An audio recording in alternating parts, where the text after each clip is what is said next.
Bismillahirrahmanirrahim. Assalamualaikum warahmatullahi wabarakatuh. Innal hamdalillah nahmaduhu wa nasta'inuhu wa nastaghfiruhu wa natubu ilaihi wa na'udzu billahi min shururi anfusina wa sayyiati a'malina.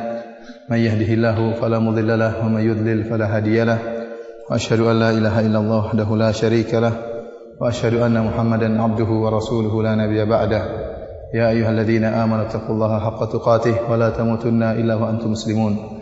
فإن أصدق الحديث كتاب الله وخير الهدى هدى محمد صلى الله عليه وسلم شر الأمور محدثاتها وكل محدثة بدعة وكل بدعة ضلالة وكل ضلالة في النار.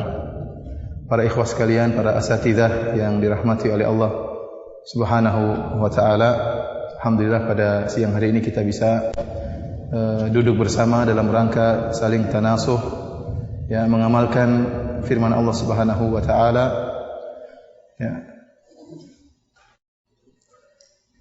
wa tawassaw bil haqqi wa tawassaw bis sabr, yaitu di antara ciri orang-orang yang selamat dari kerugian yang Allah isyaratkan dalam Al-Qur'an dalam surat Al-'Asr, innal insana lafi khusr, sungguhnya manusia, seluruh manusia dalam kerugian.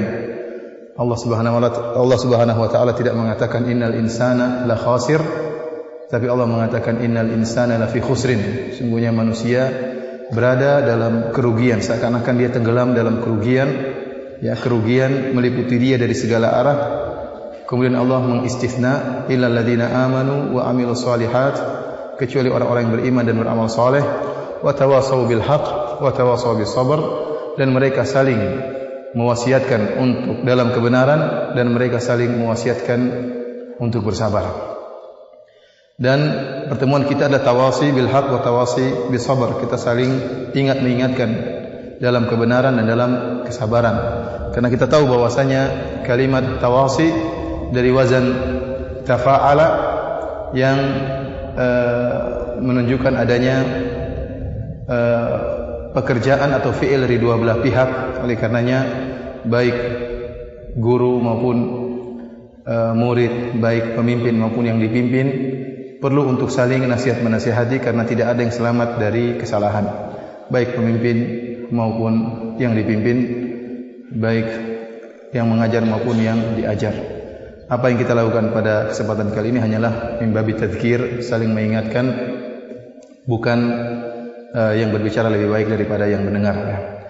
Para hadirin yang dirahmati oleh Allah Subhanahu wa taala, sekedar mengingatkan bahwasanya apa yang sedang antum kerjakan sekarang ini berupa menjalankan sekolah, kemudian adanya program belajar mengajar, merupakan ibadah yang sangat mulia. Antum telah mengamalkan firman Allah Subhanahu wa taala, wa ta'awanu 'alal birri wa taqwa, dan salinglah kalian tolong menolong dalam kebajikan dan ketakwaan. Allah Subhanahu wa taala berfirman, wal mu'minuna wal mu'minatu ba'dhuhum awliya'u ba'd. Sungguhnya kaum mukminin dan kaum mukminat, sungguhnya mereka adalah wali satu yang lainnya, yaitu saling penolong antara satu dan yang lainnya. Dan di antara bentuk pengamalan firman Allah ini, wa ta'awunal birri wa taqwa, adalah antum berkumpul di suatu wadah dalam rangka melaksanakan bir dan takwa. Dan tidak ada yang ragu bahwasanya di antara bentuk bir, kebaikan yang sangat mulia, adalah thalabul ilmi, mempersiapkan duat, mempersiapkan para dai yang akan berdakwah di jalan Allah Subhanahu wa taala.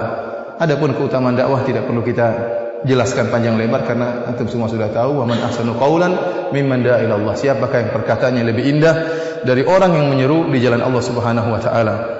Dan betapa bahagia saya sendiri mengungkapkan isi hati saya, sudah saya sampaikan kepada sebagian asatidzah, kepada Ustaz Nafi, kepada Ustaz Rizal Juliar. Saya begitu bahagia dan gembira tatkala melihat mahasiswa-mahasiswa sekarang yang ada di Madinah yang berasal dari Ma'had Al-Irsyad.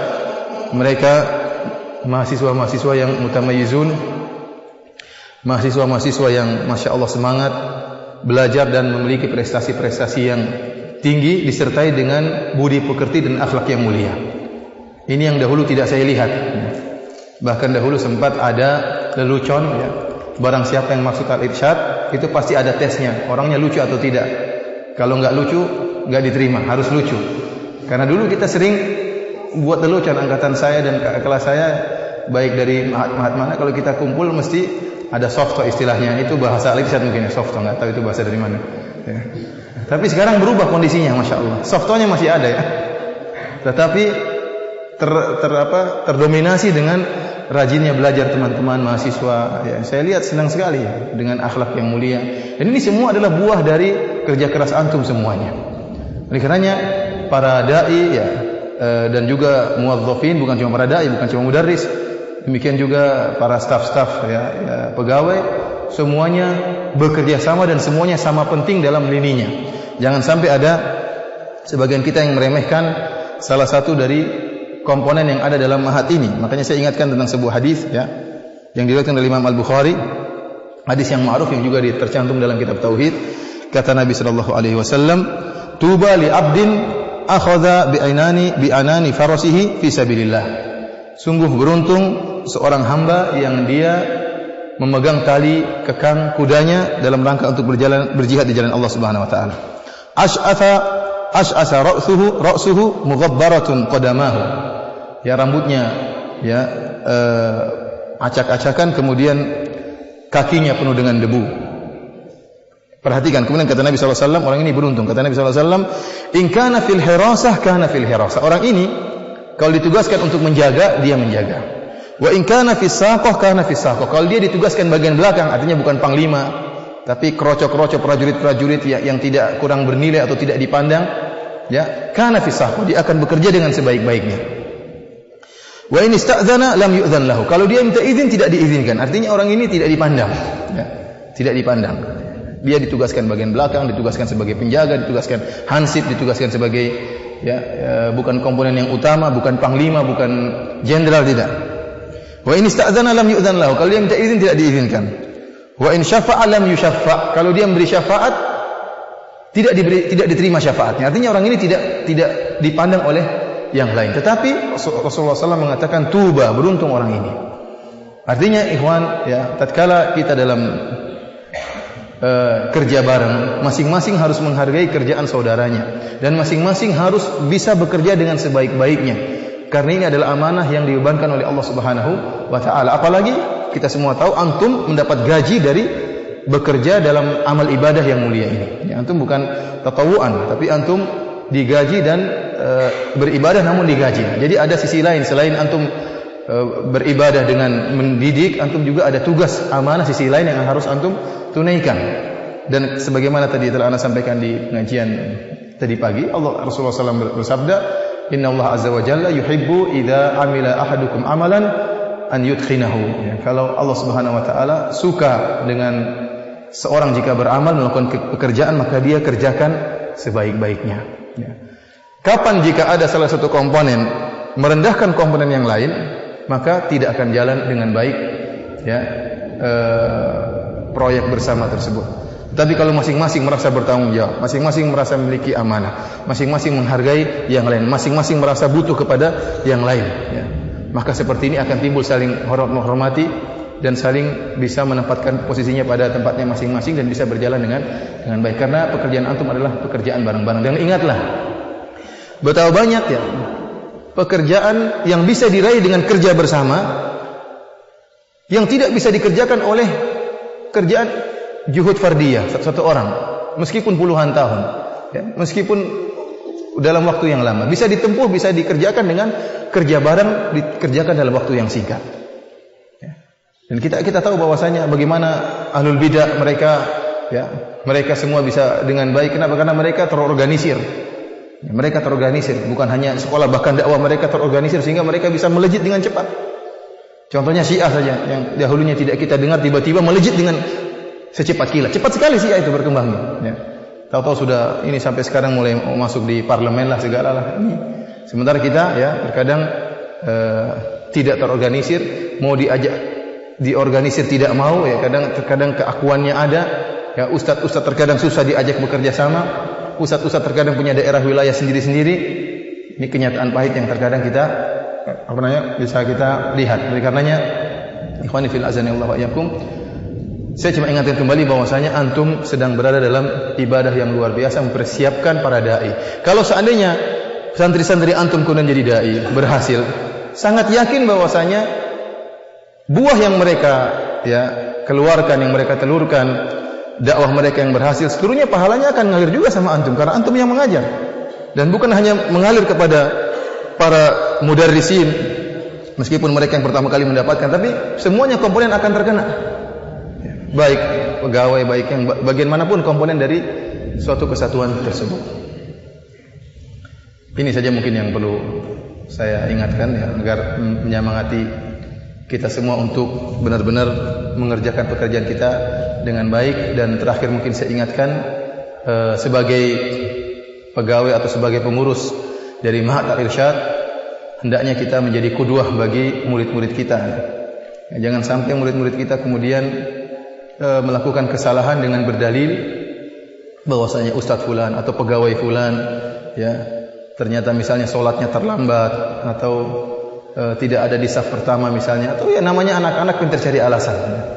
Kita memberi alasan-alasan juga mereka tidak terima. Mereka punya alasan bahwasanya ustaz fulan tidak hadir sholat jamaah, ustaz fulan 3 hari tidak nongol. Ternyata ustaz tersebut lagi safar, dia tidak, mana tahu dia kalau lagi safar. Dia cari alasan apa saja bisa dia gunakan, dan namanya anak-anak pun demikian. Oleh karena kita berusaha menutup celah, jangan sampai usaha kita yang luar biasa untuk mendidik anak-anak akhirnya terkontaminasi dengan perkara-perkara seperti ini. Ada sebagian yang malas beribadah, atau bukan malas tapi terlambat beribadah, sehingga dijadikan dalil atau dijadikan dalil oleh para santri untuk ikut-ikutan malas. Wallahu a'lam bishawab. Saya mohon maaf sebenarnya tidak pantas saya berbicara di sini, masih banyak lebih pantas dari saya. Namun ini saja sekedar curhat yang ingin saya sampaikan sama antum sekalian. Semoga Allah memberkahi amal ibadah antum. Wallahu ta'ala alam bishawab.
Pertama saya ingat perkataan sebagian ulama Syafi'iyah dalam kitabnya Ibnul Mulaqin. Dia menyebutkan di antara faedah salat berjamaah,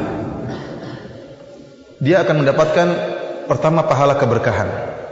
Artinya meskipun dia masuk mungkin kurang khusyuk atau kurang apa, tapi yang lainnya ada yang khusyuk sehingga dia mendapatkan keberkahan salat berjamaah tersebut. Sebagaimana ketika ada orang masuk duduk pengajian, ternyata niat dia tidak untuk pengajian tapi untuk Facebookan di majelis.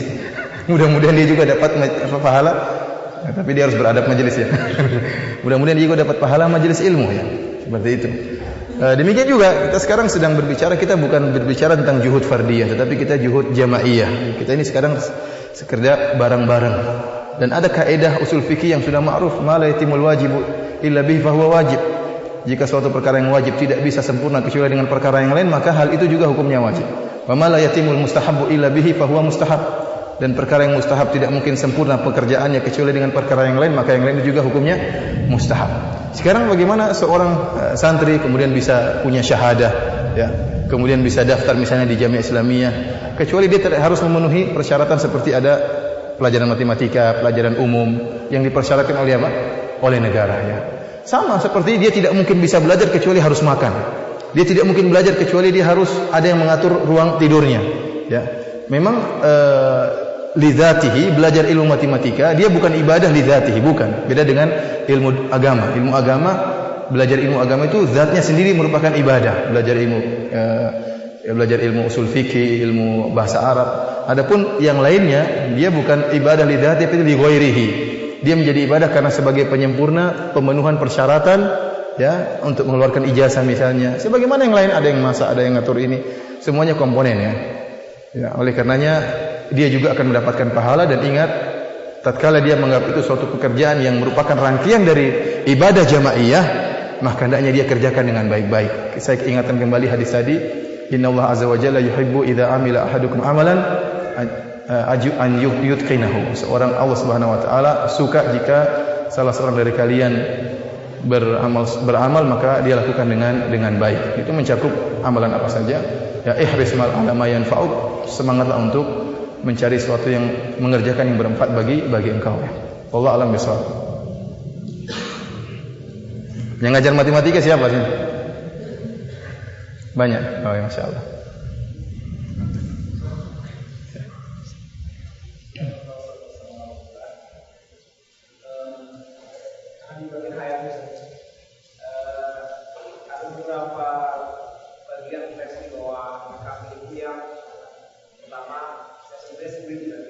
Security. Bahkan dia tidak sempat mengikuti berjamaah. Ini bagaimana motivasi mereka? Atau juga di bagian lain, biasanya ada mungkin asrama, bagian pesantren, karena dia harus menyuruh santri atau santri untuk berjamaah, sehingga dirinya juga akhirnya tidak berjamaah. Nah, ini bagaimana memastikan bahwa apa yang dilakukan itu memang sudah sesuai dengan syariat. Antum bilang, lihat, gara-gara antum mereka sholat berjamaah kan? Pahalanya ngaruh juga sama antum. Sudah selesai. Ada lagi? Oh, tidak ada. Allah Ustaz.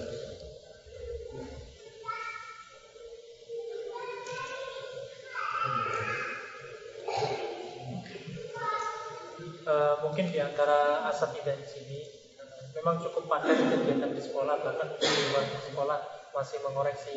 Tetapi kadang-kadang amanah ilmiah, ya. Karena mungkin sudah belajar syar'i yang mungkin dia punya amanah harus menyampaikan itu kepada masyarakat.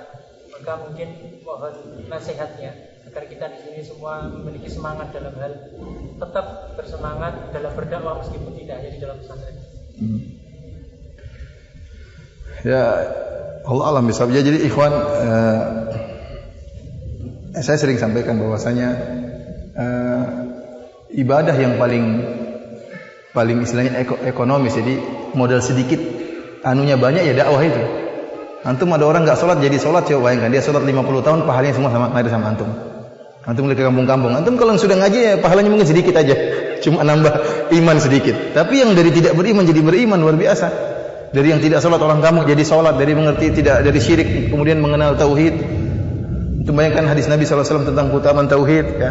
Seperti antum ma'ruf lah, seperti dalam kitab Fadlul Tauhid, seperti sabda Nabi SAW, ya ibn Adam law ataitani bi qurabil ardi khataya thumma laqitani la tusyrik bi syai'a la ataituka bi qurabiha maghfirah. Wahai anak Adam, kalau kau datang menemuiku dengan bawa dosa sebesar bumi, maka aku akan dengan syarat tidak berbuat syirik kepadaku, maka aku akan mendatangimu dengan sebesar bumi ampunan. Ini pahala orang yang bertauhid. Antum bayangkan, dengan dakwah antum orang tadi bertauhid sehingga dia meraih pahala yang besar seperti itu. Antum juga akan dapat. Jadi amalan yang praktis modal sedikit tapi pahalanya banyak, ya dakwah itu. Tinggal antum omong-omong ini capek, dia akhirnya sadar kemudian beramal soleh 10 tahun 20 tahun ngalir terus sama antum. Oleh karenanya apa yang antum kerjakan di sini, ya memang hukumnya wajib, ya, karena antum diberi gaji untuk bekerja dan proses belajar mengajar dapat juga pahala, dan antum juga butuh tatawwu yang lebih daripada itu. Kita semua fastabiqul khairat, kita ingin mendapatkan apa? Kebaikan lebih banyak. Maka